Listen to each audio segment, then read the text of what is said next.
Good afternoon, and thank you for joining us today. Welcome to the Ask the Experts for the latest Azure innovation for Windows Server and SQL Server on Azure. Come talk to, in the session, talk to the product experts in engineering and in marketing. And we're here to answer your questions related to some of the demos that you saw this afternoon, some of our announcements, and we'll be online to answer anything that you have.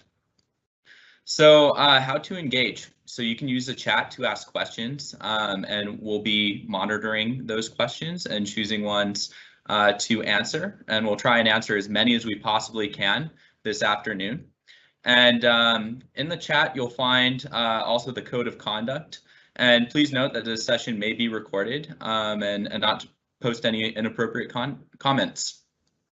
So here are some of the experts we have today. We have Jeff, Dean, Ned, Eldon, representing different teams, Bob, John, Shankar, and Ben, Vijay, Prasid, Alfred, and Megan, Debbie, Venkata, and Diana.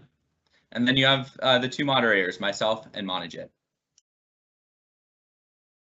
And here are some resources that you can check out either during this call or after. Urge you to check those out as it expands on what we talked about in the session earlier and what we'll talk about here today. And with that, I'll go to the first question.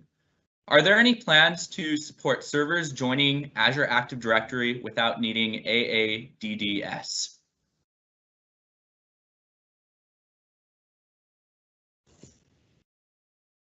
I think I'm gonna start by passing that to Ned. Great. We don't have plans right now to talk about, I'm afraid. Right now, the story is if you're inside of Azure itself, there is a way to do Azure AD-Join. You'll find there's a preview feature for that right now, but there's nothing in the box right now like you would have with Windows 10 currently. Great, thank you, Ned. We've got a question for the SQL team up next. After running a discovery and assessment in Azure Migrate, can I complete my database migration in the same tool? Bob, yeah, I can answer that, or Venkata? Yeah, I can take that one. Yes, it all depends on where you want to migrate, what Azure Migrate recommends to you. In case if your destination is a SQL VM, then you can definitely use Azure Migrate tool to do a lift and shift migration of your SQL servers to Azure SQL VMs. But in case if you are migrating to SQL PaaS like Azure SQL DB or managed instance, you can use our Azure Database Migration Service for doing those migrations. And ultimately, our goal is to bring all type of migration experiences into Azure Migrate as we go to the next releases and all that. But for now, lift and shift migrations, use Azure Migrate. If you are migrating to SQL PaaS, then use the Azure Database Migration Service. Thank you, Venkata. Hey, Liam, there's a question here about Server 2008 R2. Do you mind if I jump on that one? Sure thing, Jeff. So we were watching as the session was going, and I saw there were a couple of questions about this, and I think there's a little bit of confusion. So I want to make sure everybody's clear about this. So the slide that Bernardo was talking about was Azure Arc, and with Azure Arc, there's some new features that we enabled with Azure Arc. One of those things that was added was support for Windows Server 2008 R2 for Azure Arc. And for some reason, people think, oh, are we adding support? Have we revived support for 2008 R2? Let me be super clear. Nothing has changed with regard for support for Server 2008 R2. So let me remind you what it is. If you're running Windows Server 2008 R2 on Azure IaaS, we will give you extended security updates. And to be super clear, Windows Server 2008 R2 is far out of support. Okay, and the way support works for Windows Server is we have 5 years of mainstream support. We have 5 years of extended support for those people that wish it. So that's 10 years of support for Windows Server. For Server 2008 R2, we're already beyond that. So we're past those 10 years. Well, for some customers, some of our larger customers that have lots and lots and lots of Windows Server, they needed a little bit of extra time. And so they said, you know what, we're willing to pay for beyond extended support, these extended security updates only. So if you're running it on premises, you can pay for it. If you're running it in Windows Server in Azure IaaS, you will get Server 2008 R2 support as a benefit of running it in Azure IaaS.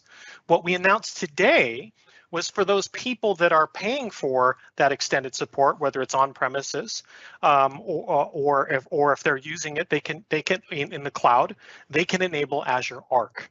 So we did not change any of our support. All that was being added was Azure Arc support. And the reason why that's important is because if you're running Server 2008 R2 on premises and you would like to use Azure Arc, for example, for monitoring or for updating, for example, that this gives you the ability to do that while you're in the process of modernizing it to a modern platform, like a newer version of Windows Server, or if you're moving it and modernizing it to an Azure service, for example.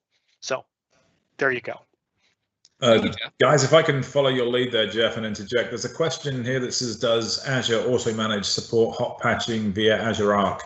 I'll address the first half and then I'll defer the second half to Jeff, Ned, whichever of you want to chime in, or both. AutoManage and Arc is something we're currently pursuing. We've obviously seen the connection between those two services from within inside the engineering team. So we went ahead and we prototyped it and it went remarkably well, which is a good thing.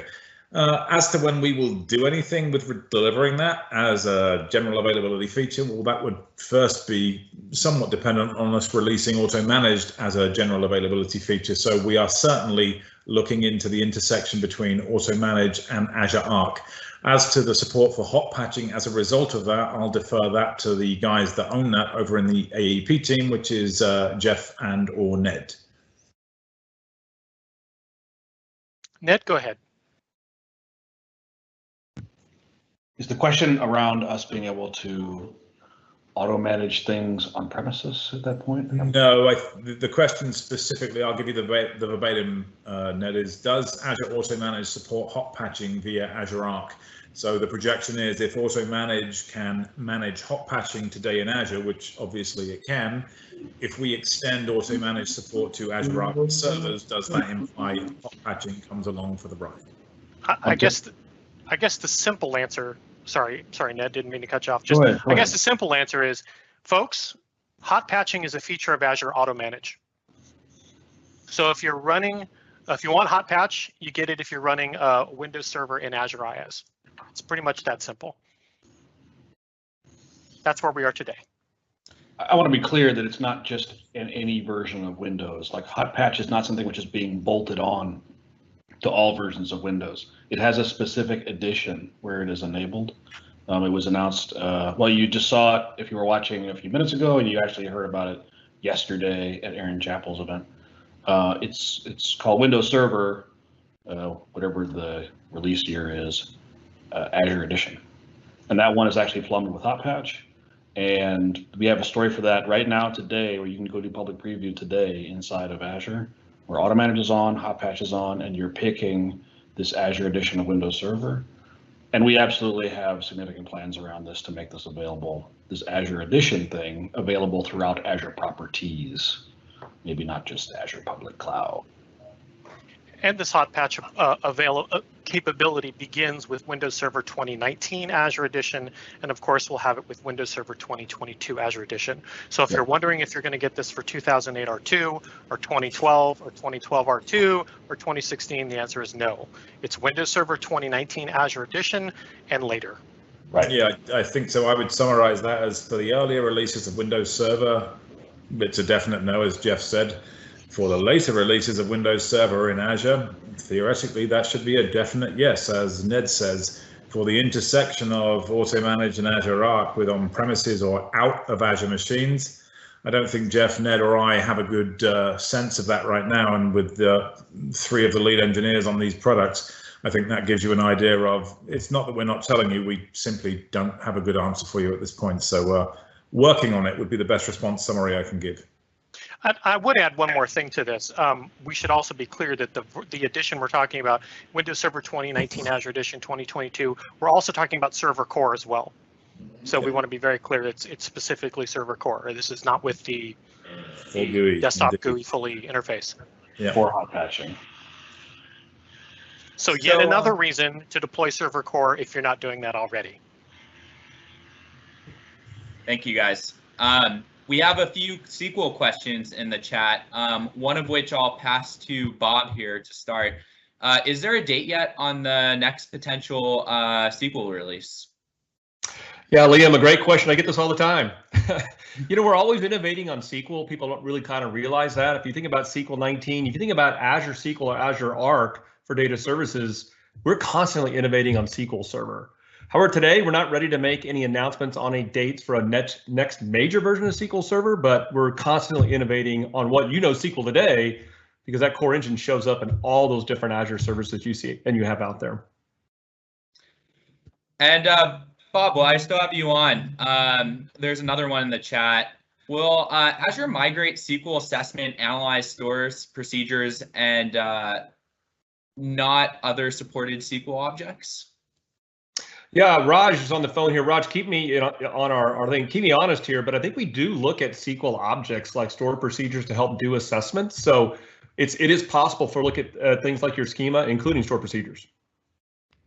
Yeah, you're right. I think we can we scan across the entire schema that includes stored procedures, triggers, and then the objects like views. We look everything inside the schema and then look to see if any objects that are using the legacy syntax, whether they are supported on the target Azure SQL platform or not. And we also look at, instance level features like linked servers. We also look at the SQL agent job. So this assessment is very extensive, actually. Great, thank you both. Here's another question. Are there plans for Windows Server on ARM? Anyone can take that. I was thinking ARM as in Azure Resource Manager. I believe they're talking about the CPU. I would put it this way. Windows is available for ARM today. As you widely know, it's available on lots of devices out there. In terms of Windows Server on ARM, you can expect we absolutely have it working, but are we ready to make any announcements about that today? No, we're not making an announcement about Windows Server on ARM today. Thanks for asking. And just to be clear here, the acronym defines it in two ways. Unfortunately, I read it as Azure Resource Manager, and Jeff clearly read it as the CPU manufacturer. So exactly, and excuse I mean my Windows confusion Server there on and ARM idiocy. processors. There was one other question in here that came in late at the end of the discussion, Jeff, Ned, between the three of us. Is hot patching available for Windows Server 2012? The answer to that is categorically no. Yeah. It's only available for the Azure Edition releases, as Ned and Jeff have pointed out. Correct. I've got a question related to Windows Admin Center for Prasid. Prasid, how would you go about connecting on-premise installations to Windows Admin Center on Azure? Yeah, absolutely. I'll take that one. So Windows Admin Center is first and forefront a on-premises product. So if you have an on-premise installation or on-premise VM or server and you wish to connect it to Windows Admin Center, you would install the on-premises version of Windows Admin Center and just use that to connect your server or VM. If you wish to do both Azure VMs and on-premises servers and wish to connect that to Windows Admin Center, our on-premise version of Windows Admin Center also supports adding on-premises installations and Azure VMs. So to directly answer your question, you would take the on-premise version of Windows Admin Center for your non-cloud scenario. Thank you, Prasid. Next question is sort of a toss-up. A variety of people could answer it on this call. What are the major changes for SQL with the announcements of Windows Server 2022? Well, I'm gonna throw a couple of big ones out there, and then I will pass it to Bob. But the couple big ones that I want to announce is around scalability. This is near and dear to my heart. I know that every time we release a new version of Windows Server, and this goes all the way back to 2003 R2, people always want to know what are the speeds and feeds I need to be aware of. And when it comes to scale up workloads, it's always about SQL. Windows Server and SQL Server honestly go together like chocolate and peanut butter. I think I've actually said that on stage with Bob before. But what we're announcing is— Not to an English audience, you haven't. we have some really big numbers now with support for up to 48 terabytes of RAM. And in case you're wondering, if you're thinking, who really needs that? Well, that number is actually because we have customers requesting it. So there are customers that absolutely will fill a server with that much memory and are dying to do so. So 48 terabytes of RAM, support for 64 sockets we've had, but now we're increasing the logical processor support. So now support for up to 2,048 logical processors. So again, for those folks that are, really need scale up mission critical workloads, guess what? We've got that covered in terms of that for SQL. And Bob, I'll pass it on to you for anything I missed. No, Jeff, you nailed it. I mean, if you think about our history together, we're always looking as both teams together, how do we up the game for performance, security, and availability? It's always those big areas, right? So we're already talking to the Windows Server team, specifically what Jeff talked about in the area of performance and scale. And you might even see that show up, for example, even in the current release of SQL Server 2019, to see some just amazing numbers that we can produce with our database in with Windows Server 2022. So Jeff, you just nailed it. Performance and scale will be one of those big areas we'll certainly focus on to make sure SQL scales really great with the enhancements you just talked about. Well, and SQL is one of those workloads where, I'm asked a lot about, when we look at workloads that are staying on premises versus workloads that are going to the cloud, there are two examples I always give. Exchange is a workload that I just consistently see people moving to the cloud. People are saying, look, why should I have a team of people working on mail when I can just have Microsoft do that in M365 and manage it for me at a planetary scale? Microsoft, you do that. But SQL, on the other hand, is an example of a workload where I see growing in both places. I see customers that say, oh my gosh, we absolutely want to build into Azure SQL. We want to have the access to data lakes and all of the machine learning and the AI and all of the cool tools that you're building in Azure SQL. And at the same time, they're also saying, but by the way, we've got some mission critical SQL that for data sovereignty reasons, for GDPR reasons, it's going to stay on premises. And so I see people saying, we're actually growing our SQL estate in both places, and they want the best of both. So this is a great example of how we continue to innovate both on premises and in the cloud together. Absolutely. Thank you. So the next question is related to AutoManage. So Dean, I think you could probably take this one. So yesterday we announced both Azure AutoManage for Windows Server and the expansion of Azure AutoManage to Linux. Can you explain some of the differences between the two offerings, the two OS offerings, I should say?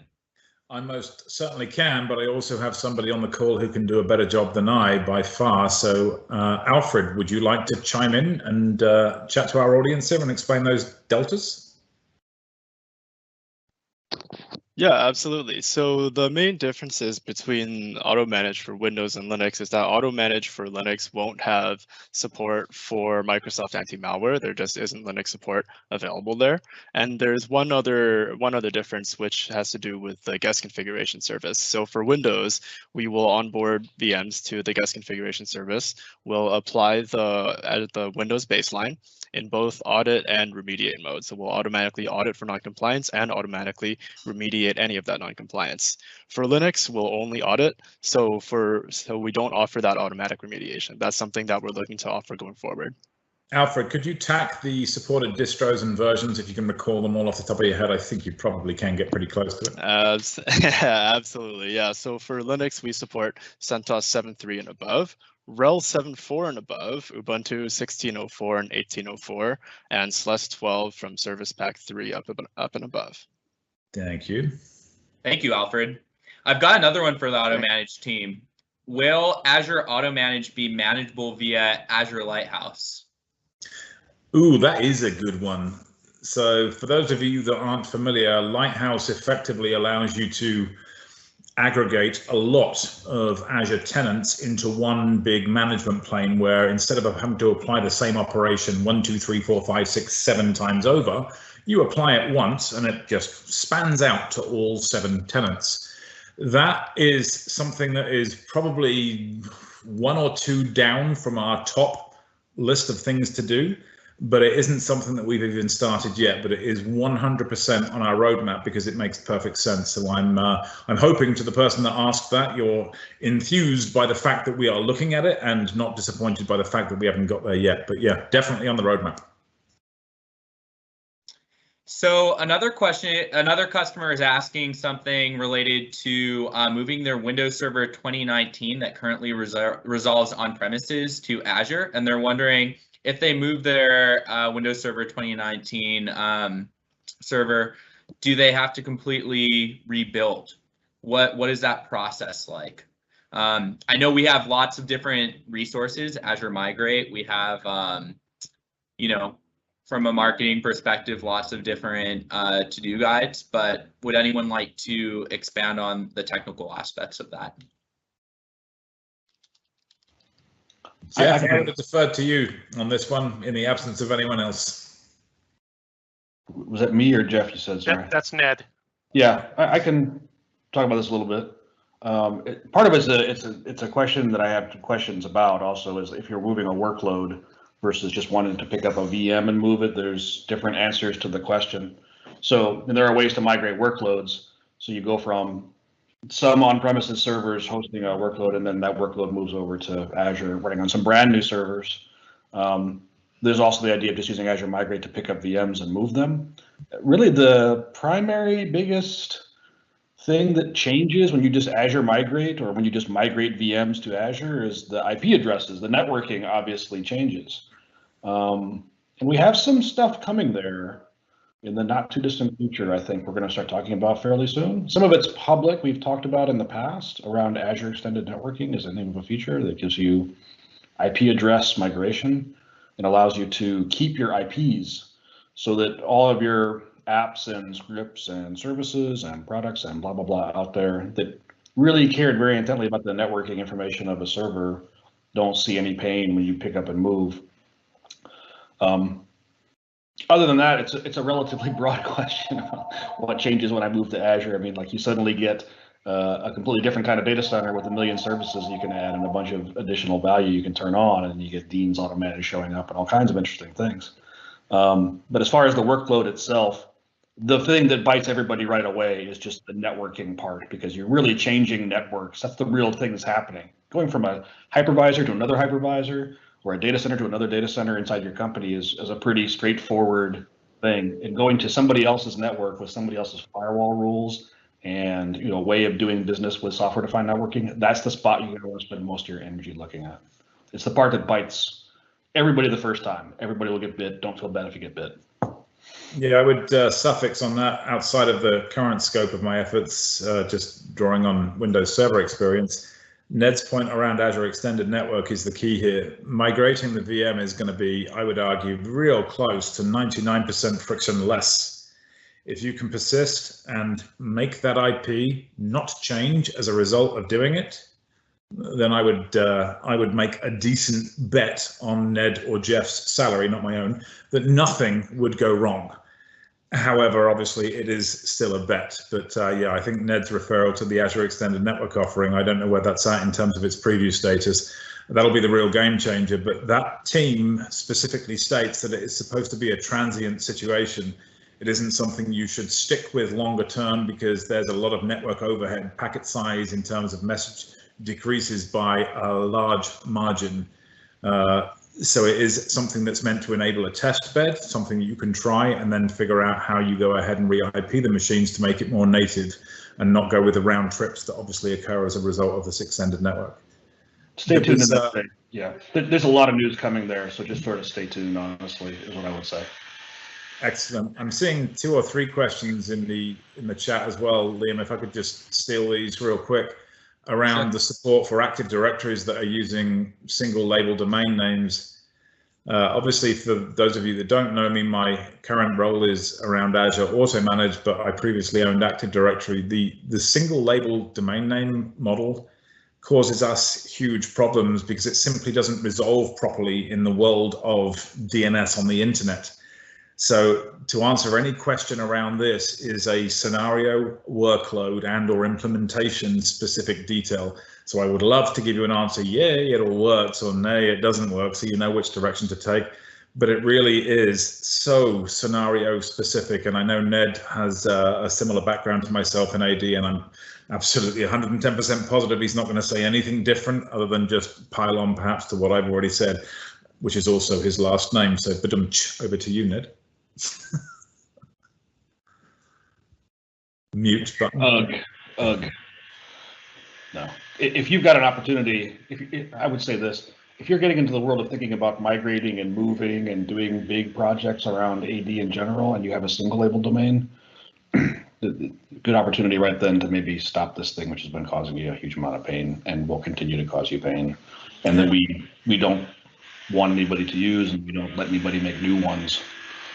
It's really an artifact at this point, like dotted NetBIOS domain names. It is. I mean, that just picked on the technical implementation detail that always vexed us. How do we determine whether it's a NetBIOS name or a DNS domain name without a dot in the label for us to make the determination? And then it's just guesswork and inference from that point forward. So not a good answer, I realize, and I apologize for that, but there isn't anything that we can do with that. We tried for over a decade and we never came up with anything other than accommodating certain scenarios. So, yeah. Thank you, Dean. Thank you, Ned. Got another question in the chat for the SQL team. So Bob, I'll direct this one towards you. What is the best practice for backing up a SQL VM running in Azure using Azure Backup and SQL database backups? And whenever the Azure Backup for the SQL VM runs there, is there an IO freeze on the database? And how would a customer avoid that issue? Yeah, good question. There's several different great opportunities for backing up in Azure for SQL and a VM. One is just automated backups. We have that built into, if you register your SQL Server in the virtual machine, we can do auto backups with a schedule for you. We do have that integration with Azure Backup itself. And when we use that integration, the reason why you might see a small type of freeze that you see is because it's using like a snapshot technology. In addition, you can actually put your database files in Azure storage, and we use snapshots there to do backups. That can be extremely fast. In fact, that may be a preferred option for customers to do backups with SQL and Azure VM. And then finally, you just do a manual backup like you do any other type of backup in SQL with database and transaction lock backups, which you'd redirect in that case to Azure Blob Storage. So lots of different options. You pick and choose whatever makes sense to you, depending on where you want those backups to live. And if you want kind of more of this snapshot technology, I see several customers being very successful with that one. Thank you, Bob. One question we often get on here that I'll touch on as we're coming to an end here is when will the Ignite sessions be available on demand and where can I learn more? And I'll be happy to answer that one. So the Ignite sessions will become available on demand the morning of March 4th, sometime around 8 a.m. Pacific time. And I also want to highlight we have more deep dive skilling videos available on both Tech Community and YouTube. And in those videos, we have demos for Azure AutoManage, Windows Admin Center, AKS on Azure Stack, HCI, and a lot of topics that we just didn't have time to cover in the session earlier today. So I urge you to check those out and learn more. And where you can do that is aka.ms/Windows server, so ws-sql-resources, and you'll see that on the resources slide in this session as well as the featured session. And just looking at the chat to see if there's any final questions. Liam, I think there is a good one in there that we can answer quickly. What does hot patching encompass? Is it security.net, SQL, other MS products? I think Ned can probably take that one real quick. Thanks, Dean. Yeah, go for it, Ned. I can't. What was the question? Sorry. Does my neighbor decided outside to of the Windows Server operating system like .NET, SQL, or is it purely critical and security patches for Windows? Critical and security.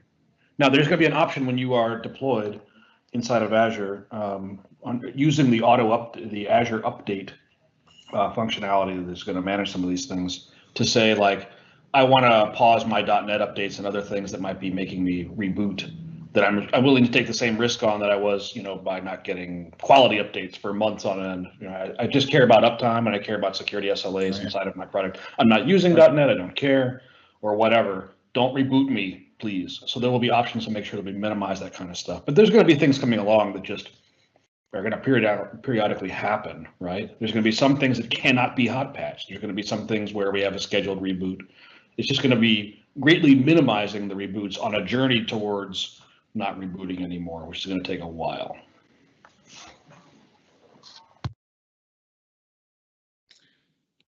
Great, and I see we just have a bit of time left. So unless there's further questions, I'll go ahead and take this opportunity to thank everyone for tuning in this afternoon, asking these wonderful questions. And again, feel free to check out the additional resources on the resources tab that we have on the screen here. In addition to that, you can feel free to reach out to any of us through the Ignite portal to further network and ask any other questions you might have. Thank you. Thank you, everyone.